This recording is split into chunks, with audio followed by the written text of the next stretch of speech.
guys.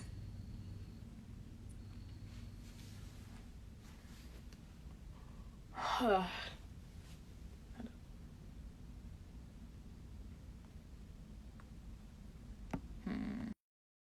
my god. My eyes burn. My eyes burn. Hi. Hi.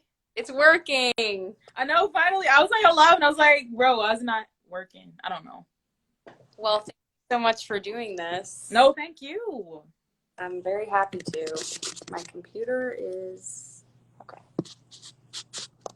Yeah, I mean, I asked Twitter if they suggested anyone to me who would benefit from using my platform to speak about what's happening in the world right now.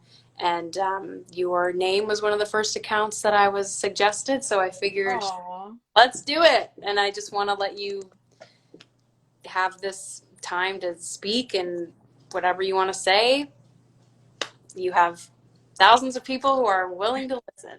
I really appreciate that. Thank you so much. First and foremost, I just want to say, like, the unity that's happening right now is unbelievable. I've honestly never seen anything like this. I know it's like been protests, like with the Mike Brown. That's when I first started when I was 13 years old, and I will talk about that. But I've seen a lot of unity, like literally. I'm not saying that I haven't seen it before, but it's something I haven't seen. It's so different this time, and like it's something about George Floyd's murder that like hunts me. It like gets to me. Like I don't know. It's something about his murder that like strikes something in me that's like I can't explain. It's something I can't really touch, like put a finger on. But it's What do something that it was about his murder that kind of was the tipping point? Like, do you think, yeah. what was it about? The fact that people like, I'm not saying, okay, so it's always the cops' words against the black people, like so it's good to have proof, but at the same time I saw him when I watched that video, my heart crushed. I straight bawled, like just crying. Because I thought about my brothers. I have black brothers, and like, just the thought of them being on the ground like that, no. And then people just standing around recording and not saying that I'm not saying that because I know it's always the police words against the black persons where I already know that. But it's like at the same time, it's like it comes a point in time where you see a human being as a human being. And like that's how I saw George Floyd. If I was there, I don't care. Forget getting maced, forget getting tased. I'm going to stand up for what I believe in. He's a human being, before anything else. Before he's a black man to me, I know he's a black man, it's apparent, his color. But before anything, he's a human being that was asking to live. He was begging for his life. He was calling out to his dead mom, his deceased mom, I'm sorry. But I don't know, it just touched my heart. And God, I don't know, it pulls on my heartstrings, and I do everything that I can to fight. And I want to go back to like when I first started. I was 13 years old. Mike Brown that's when Mike Brown like was murdered. And I remember like listening to music. I was like listening to the radio or something, and then that's when I heard, it was like a black man in the street or something like that. It was just telling him that it was like he was laying in the street. He was in the street for 4.5 hours. Like, this is horrible, So I listened to the radio and everything. Like, they was just telling like his body and description of him and all of that. And it was just like, what? And I was like, instantly I thought of my brother. I was only 13, but like, I was like, this is not right. 4.5 hours, this man was laying in the street like that. And then the fact that we saw his body, like, I don't even know. I think that traumatized me more than anything because it was in my neighborhood. It was in my community. So it's like, bro, I just can't. And then when I thought about it, I thought about, like, I was 13 and I was like, nobody's going to listen to me. I thought about it, but I was like, this is something I feel so passionately for and like about. And this is something I'm like, passionate to talk about because this is not okay for like black men to keep getting killed like this. And then, their names in the, hashtags are in front of their names time after time again.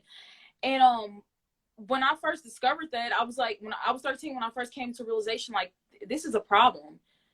I was 13. I didn't know everything there was to know, right? But I knew enough to know, like, this is not right. Like, 4.5 hours? No. Yeah. But like, the thing is, how I started the activism, I was like, did a sit-in at my school. I like asked the teachers and stuff, can we do like a peaceful sit-in at my school? And then and then I like led a protest or whatever. Like I joined the Black Lives Matter protest, like that was out there, like tear gas, mace, and all that kind of stuff. It was like burnt, like it literally burnt my face and my nose, all of that. Like I just remember everything. You were 13. Yeah. Wow. Wow. Wow. Wow. And like people tell me, people to like, I know people say, oh, she didn't have no business out there, but at the same time, you not me. And it was mainly my white counterparts who said, oh, she's like, why are you doing that? All lives matter and all this. And they used to argue with me on this, and like they used to like try to make me stray away from my message, but I never did. I never did, because I stood up for what I believed in at all costs. I was like, if that means losing everything, so be it. I mean, I'd rather stand for something. I'd rather live standing for something than not die standing for nothing, you know? So that's what that's just where I'm at, honestly. And I feel like I'm just at this thing where I like felt so much rage with George Floyd's murder. Like I felt so much rage, and I find myself just get angry at everybody. Like I try not to, and I know they didn't like do anything to me, but I just was an angry, like when he first like was murdered or whatever, just a few days ago. This was literally a few days ago, where I was just like really just stuck in my own head. And I'm like, I can't believe what I just saw. I have literally had a nightmare the night after. No, the night after, like the night of the day of us, the night of seeing it. I'm sorry. And when I woke up, I was just so angry. I was like, I don't know. I knew I was angry, but I was like, I'm just tired of this. I'm really tired of this. Like, I think of my Black brothers and the fear that my 15-year-old brother like expressed all the time. I think I'm gonna get killed by the police someday. I think I will. Like, what? Like, how was that even going through his 15-year-old brain at that time? I just don't get it. I can't even comprehend it at this point. Like, I can't. So, just the fact that he think like that, I would want. And also, my nephew is he'll be 9 this year, 8 or 9, and just the fact that. No, the fact that like they think about this kind of stuff as Black young men here, and it's not surprising, but it also hurts me like to think like they think like this. And I'm sorry if I'm talking too fast, but like I'm just normally like that. But it just gets to me the most, because the fact that they feel like, man, just for surviving, I'm just a bad person. I'm just a bad person for surviving, and that's not even the case. Like, Black is beautiful. We are valuable. Like, we are meant to be here. We belong here, just like you, just like our white counterparts. We are just equal as you, but you don't see it though. You judge us off our skin color, and you judge us and say that our skin is deemed bad, but it's not, because it comes from years of what you and your ancestors have done to our people. Like what your ancestors have done to our people for 400 plus years. Like, this is where it comes from. But I want to say, and I want to make that stance, like, we are not bad people. We are human just like you. We bleed the same. We cry just like you, like all of it. And people just don't get that. Ultimately, it's just a skin color, and it's so silly. Like, when you think about it, it's just so silly that people like really just care about that. Like that's all they care about. They don't care about your character and the kind of person you are. They just, oh, she's Black. She's Black. I'm gonna hate her because she's Black. Like, what? How silly that sounds? You need some intervention with yourself, really. For like, sure. seriously. Like, that, it's not normal to think that way. It's really not. And somebody interesting, a psychologist, like, messaged me or whatever. She said, I want to get something. She said, I want to get your advice as a Black young woman living here in America. I want to get your advice. She's like, would you label racism as a mental illness? And I was like, that's an interesting question.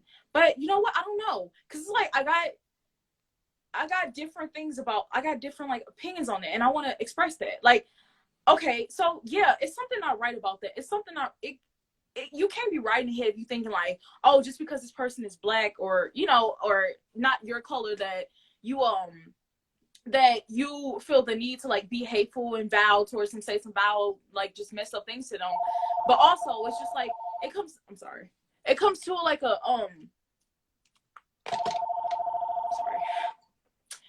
to like a point where you just like, you literally have to take accountability, because I know people try to like use barriers and say, oh, I've got a mental illness and stuff and like that, and I'm not trying to take away from that, but it's just like, at the same time, you have to take accountability.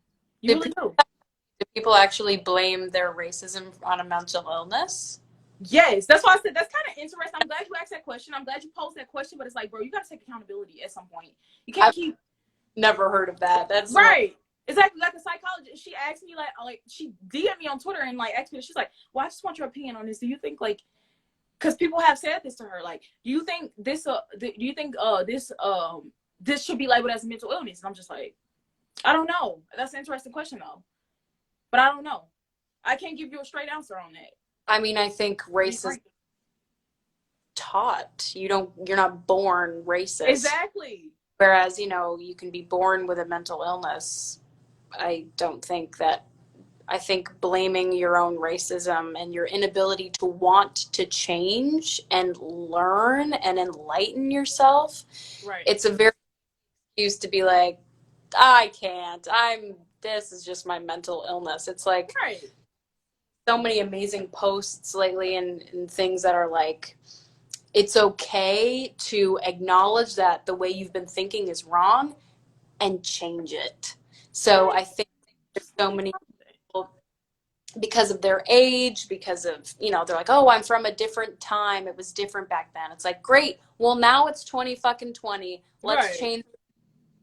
It's such a poor excuse to be sitting there and blaming your racism on, yes. Anyways, continue. No, I feel that though. But the fact you right, you so right, and I want to piggyback off what you said. Like people, I've seen a lot of white people and my friends who grew up with racist parents, like say, I say no more. I'm not going to continue the cycle of racism, and I'm not going to teach this to my kids. I'm not going to continue this. I'm not going to let this be my generation where I continue the cycle of racism. Like this is going to end right here. So I've seen a lot of people that say that you don't have to be held like you don't have to let your past bind you or like hold you hostage. Like you don't have to let that hold you hostage to like be a better person. Like you can always be a better person. You can always change. Like you don't have to you don't have to use the excuse, oh, my family, I grew up this way, so this how it's always been. You can change it. You have the free right, you have the free will to do it, but you choose not to do it. Yeah. So that's not no excuse. Right. And so what do you think, I mean, I guess I would like to know, as a white woman, like what can I do, or what behaviors have you seen in people who aren't colored? What actions can we take to just show that we're like fully in support of Black Lives Matter and that we can make a difference? I mean, I thought maybe just like lending my platform to anyone with a voice it's the least I can do, like truly the least I can do. So happy to do it, and I'm still messaging people and would love to do it for as many days and as many times as people want to talk. But I mean, just kind of speak to me about like how we as a community who are not Black can make the most, and what can we do as, I can't speak today, as the biggest impact we can have. What can we do? Right. No, I get what you say. I get what you're trying to say. But I feel like something I want to touch base on what you just said. Like, what have you seen? Like non people of color like do, like non-Black people do. So I want to say when I was at a protest, I kind of witnessed like it was like these white women, they were trying to speak for us, and I'm just like, bro, you could speak up, you could stand with us, but like don't speak for us as if you was in our like shoes. I hated that so much, and it touched me. It like really touched a nerve in me. I was just like, no, you can't do that. Then the thing is, I saw a lot of like, I get that you're trying to stand in solidarity, but please have some Black people up there when you're speaking, please. Like that is so important. And when you're like, especially when you're speaking out about something that affects us so much daily, like I just don't like that. And I get what they're trying to do, I get that, but it's just like it comes a point where you just like have to say, you got to step back a little bit, but you also have to stand with us. Like it's that thin line between like you really have to like be cautious and mindful of like what you do and what you say while you standing with us and like all of that. But like I don't think people are aware of that, honestly. But like I said, they was like standing on a stage thing up there when we were at the protest. Luckily I got to speak there, but I had to kind of ask for them to pass me the mic. I'm just like, no, I don't like that. That's not, I shouldn't be asking for you to pass me the mic. That should be a given. Like, you're speaking about Black Lives Matter, and I'm Black, and this is something that affects me, right? Like, but I shouldn't be having to ask you, can I get the mic? Can I speak now? Like, what? But that's something I didn't really like. But as far as that everything goes, it was a peaceful protest. And every protest I've been to recently, I've been days and days at different protests. And some I filmed, some I didn't film. I just wanted to be in the moment. But yeah, just that protest recently, huh? Where are you? Like in the States? Oh, I'm in Missouri. Okay. So you're going to protest in Missouri? Yeah, I've been to the protest every single day. Like, yeah. Okay. And except for today, because I've been doing a lot of other stuff, but like a lot of different interviews and stuff, and like just reaching out and all of that. And I also been like donating to like helping people get masks and different protection and stuff. Like the donations that I got, I've like just got to them because I don't know. I just feel like the need to give it to people so that really needs it. But the thing is, what I was saying was I did like the fact that people were like, you know, just standing with us and stuff. I like that. I really like what they were doing. Mm. But the only thing was, that's the only thing that touched me the wrong way. They like rubbed me the wrong way. I was like, bro, don't do that. Don't do that, please. That's something that you don't do. And then the thing is, when I spoke up, this other black girl, she said, yeah, I feel the same way, but I didn't want to say nothing. Like the fact that you feel like you have to be silent as a black woman, it's unacceptable. It's sad. So she said, because I feel like if I wouldn't have said nothing to her or like just spoke up about it, I spoke up about it. I'm very vocal. I'm unfiltered. Like I will speak my mind at any given moment. And that's what people don't like about me. That's the same reason people love me. And that's the same reason people hate me. Yeah. You know? Yeah. So I damned if I do, I damned if I don't. So, but when I spoke up and I was vocal about it, she said, "Oh, I feel the same way too." So just imagine how many other black people felt the same way at that protest. But what I would say keep doing is I love the fact that you are lending your platform to people of color and black activists or whoever, like however you like call whatever you call us. But I feel like also even if you can't donate or whatever, like not you personally, but I'm just saying like if anybody on here like just wondering how they can help, I feel like just literally amplifying the black voices. One thing I want to say, I'm sorry I'm like going to different trains of thoughts, but one thing I want to say is the fact that people are using the black images with the Black Lives Matter hashtag. Please don't do that, because I get what you're trying to do. You're trying to mute yourself, right? You're trying to stand in solidarity and blackout, and I get that. But what you're doing essentially is muting the black voices, because all we see is the black images with the hashtag. So you're trying to mute yourself for us, but you're muting us and you're hurting the black voices. And I get that it's no harm intended, but it's like essentially that's what you're doing. And I'm telling people, amplify black, yeah, not draw attention to the activism of posting a black picture. Exactly. So I honestly, people like everybody else can freaking hammer me about this, but I don't get the point of a black image at this point. I don't know, because a black image won't save us from the injustices that we face every day. It won't be there, you know. It won't be there to protect us. So I don't get the effect of it's like that false hope or the activism that they trying to, you know, pretend that they're doing. I don't know, but I get the thing, and people are having good intentions. There's a lot of people out there with good intentions, but it's just like, I don't know, you have to do more than that. You know, if you're amplifying black voices, if you're supporting black businesses, even if you can't donate, just literally sharing it. If you can't donate, like it's okay. Like just share, amplify it, share it with as many people as you can. Like as many white allies or your people, all of the people that you know support like Black Lives and Black Lives Matter, all of that. Like I think that is so important. I believe that is so important to do. Like people say, oh, I can't donate, but that's not the only thing that's there. It's a lot you can do, you know. Look into these. Also educate yourself. Like look into these bail funds. Look into these.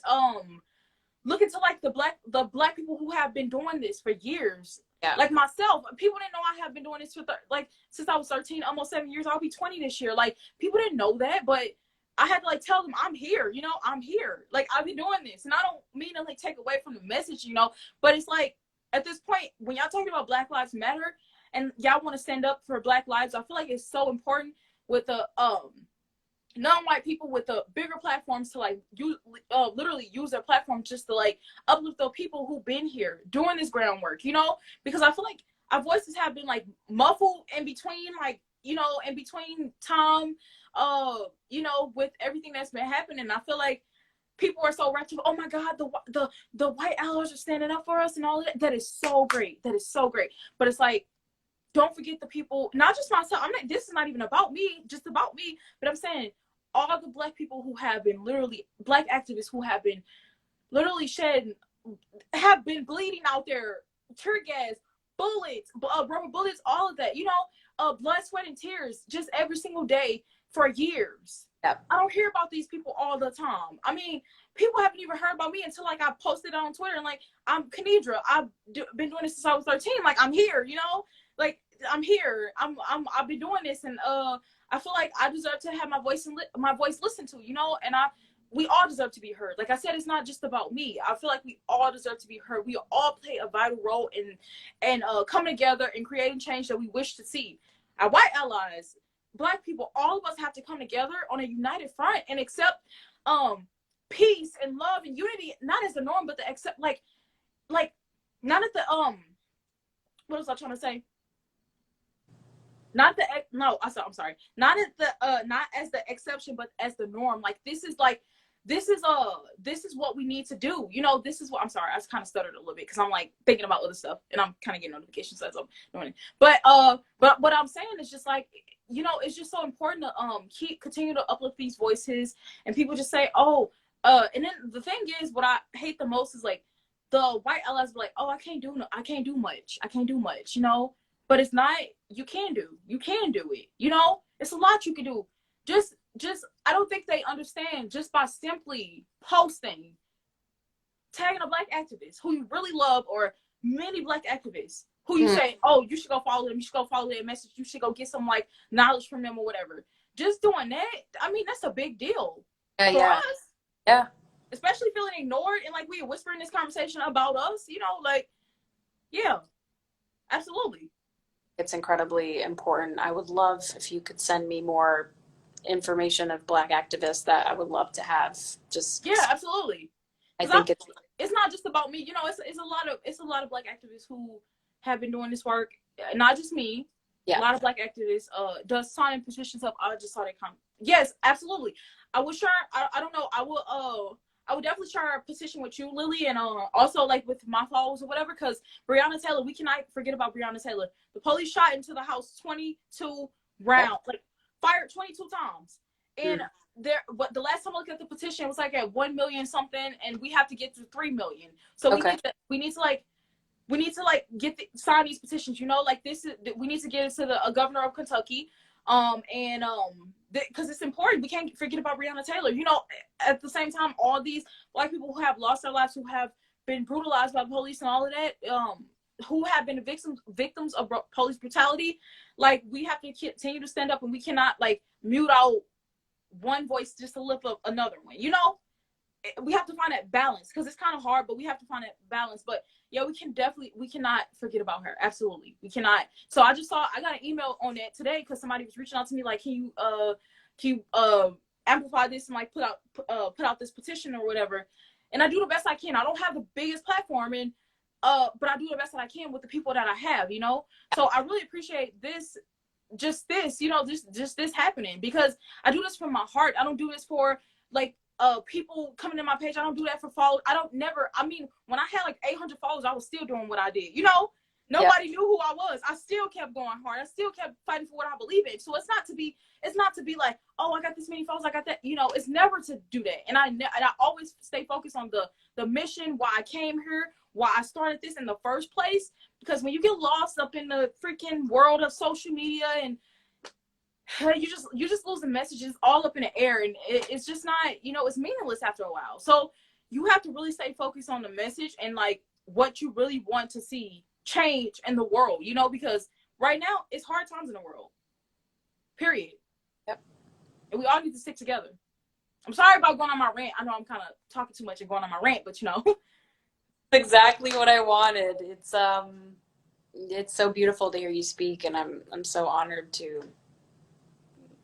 let you do your thing on here. And I would love to. I'm super honored. Like, you honored. I'm really honored. Like, I straight love you, first of all. I know I'm not trying to like, I really do. I really love you. That's why I was like, what? She DM me, huh? What? But yeah, I really love you. Beautiful, beautiful, beautiful woman. And talented, very talented. And just the fact that you reached out to me about that, and the fact that you use your privilege in a good way, and just using your platform, that it's empowering and it's inspiring. I know people like, oh, you shouldn't thank the white activists or whatever, or non-white people for doing the bare minimum. You know, sometimes we have to say we appreciate each other. You know, it's okay to say that. Yeah, sure, but like, I get that side of it, but they like, you should thank, you know, people. Some people say that, but it's a lot of people that say thank you. You know, because we all need to, like, I feel like that only creates a divide. You know, when like, oh, you shouldn't be doing it. You shouldn't be like, bro, you can thank people. It's okay to do that. It's okay. Like, you can say, oh, I appreciate you. I love you. Like, it's okay to do that. That's what we want to do. We don't want to have unity. Yeah. So that's what I strive to do. I don't have no hate in my heart for nobody. I just like people. I just like things in the world. But do I hate people? No. Can they be better people? Absolutely. Yeah. But and I hope they, you know, do work with themselves, especially the racists who and I do get death threats. I do. Like, and I want to say, also, I want to mention something. At a protest that I was at, I mean, I risk my life every single day. God, I do. But I was at a protest here in Missouri, and I don't want to say what city I'm in. I don't want to say that because I don't feel comfortable saying it. But this boy came with a Confederate flag shirt on, right? He recorded me. So somebody texted me that day and said, did you know people are coming with Confederate flags to black activists and they're recording them, and then they aim to kill them later? And I said, wait. It's like, you have to be careful out here, Kenidra. You really have to be careful out here. And I don't know, it's not confirmed. I don't know how true that is, but they seem like it's that they are coming to, and it's like, bro, this kind of makes sense. I'm just like, why is he recording me? You know, why is he recording me? He don't know me. I don't know him. And he literally came up to me, and people were like, literally hammering this boy, like, get out of here. You know, why you coming to this girl? Like, all she's trying to do is stand up and for what she believe in and all of that. And he came up to me, just bothering me, just harassing me, like, and people saying, oh, why you react this way? And the thing that I hate the most is when they tell, like, me as a black young woman how to react to something like that, some hate like that. You know, don't tell me how to react to that. He came up to me, harassing me with a Confederate flag shirt on. What do you expect me to do? Yeah. What do you expect me to say? Do you expect me to hold my calm and my cool?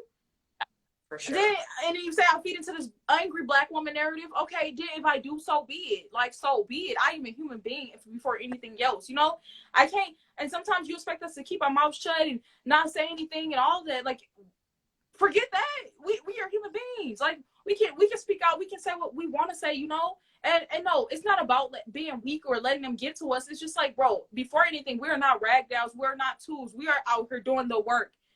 We're putting in work every day for our lives, for our black brothers and sisters who have been brutalized, who have been murdered by the police, by the racist officers who should not even be in freaking in that position of power.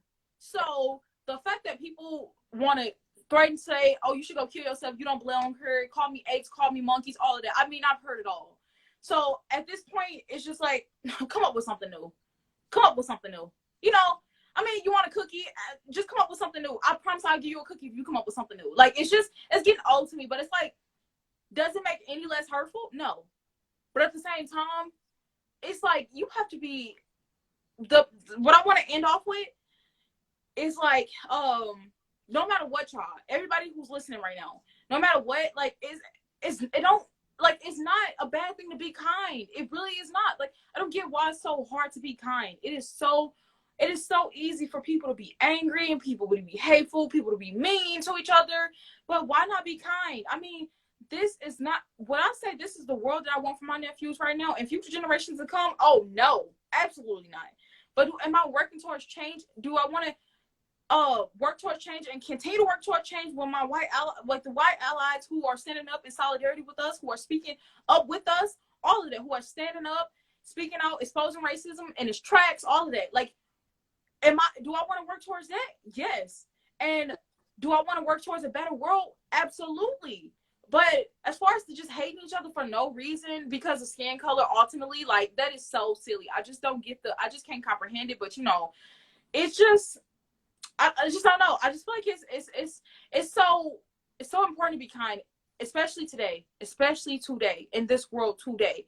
It is troubling times, dark times for everybody with the COVID-19 that was happening, that I feel like it's going to be a spike in cases probably because there's a lot of protests. So we need to practice kindness, y'all. Like, I just feel like So that's if y'all don't hear nothing else, if y'all didn't hear nothing else I said, please let kindness be our beacon. Lead with kindness. Like, it does not steer you the wrong way if you lead with kindness.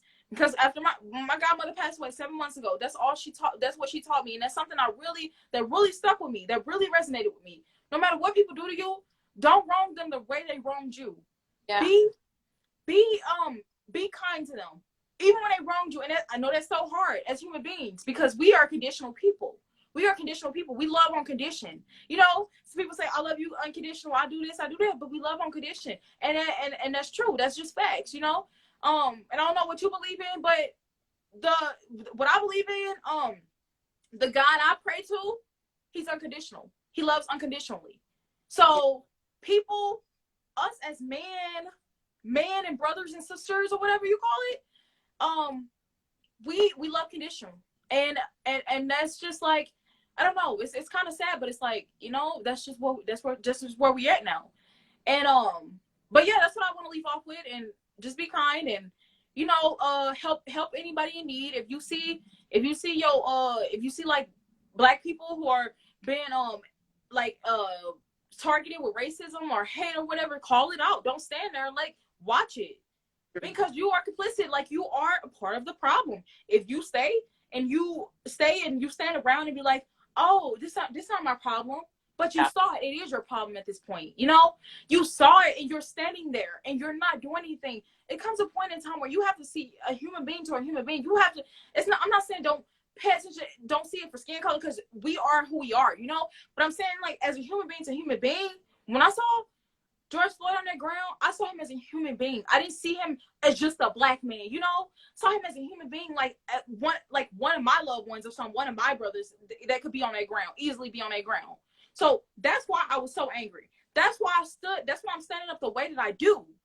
Because, you know, it's so important, y'all. It's so important. But I really thank you, Lili, for, you know, for your platform, for just giving me that voice, because I needed to get that out, because I feel like I don't have the biggest platform, like I said, but, you know, I feel like my voice is important. So your voice is incredibly important. I'm so honored that you were able to talk with me and that you were available. I'm sure everyone's wanting to talk to you right now.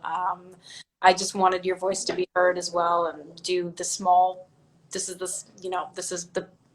the least I can do. And so send me the petition that I can share for people to sign, and send me other advocates that I can reach out to. But absolutely. Thank you so much. You are so fucking brave, and you're risking your life every day to fight for what you believe in, and that's the most honorable thing a human being can do. So God bless you. Truly, you are fucking amazing.